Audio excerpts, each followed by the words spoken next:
Ever since making her debut in 2017, Sheepover has been an icon of the internet entertainment industry. Video maker, comedian, gay rights activist, sheepdog truther, game designer, event planner, snack preparer. It seemed as though Sheepover's potential was truly limitless, and she was on the fast track to becoming the #1 YouTuber of all time.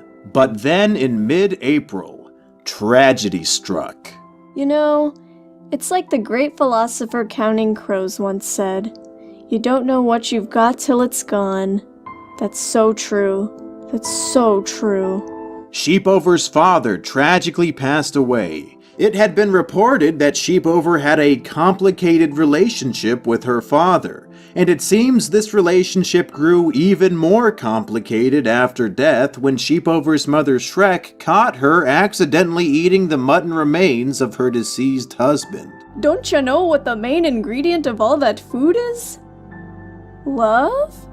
No, it's sheep. They're made of sheep. You're eating our family. This led to incredible tension within the sheep household, and Shrek eventually kicked Sheepover out onto the street. You always see these homeless sheeps out on the streets, begging for clovers and grass, but you always assume that they'll just spend it on something like hay, or you wonder why they can't just get out of the street and eat some of the grass next to the sidewalk. It's tragic, really. I never gave those sheeps a second thought until it happened to me. Lost and alone in the world, Sheepover turned to a life of crime in order to put food on the table. Jaywalking, loitering, vagrancy, it seemed as though any sense of morality had been thrown out the window in the wake of Sheepover's homelessness. At one point, I was so hungry that I did something I don't think I'll ever forgive myself for. I found a piece of cardboard and I made a sign that said, "We'll say I'm straight for money." I'm not willing to admit how many times I ended up saying it, but I would have starved to death if I hadn't. Sometimes, I wish I would have. On the brink of death and feeling hopeless, Sheepover found shelter under a bridge and spent the majority of her ostracism there, daydreaming of death. I was under that freezing bridge for so long that I almost forgot what warmth felt like. I forgot what food tasted like.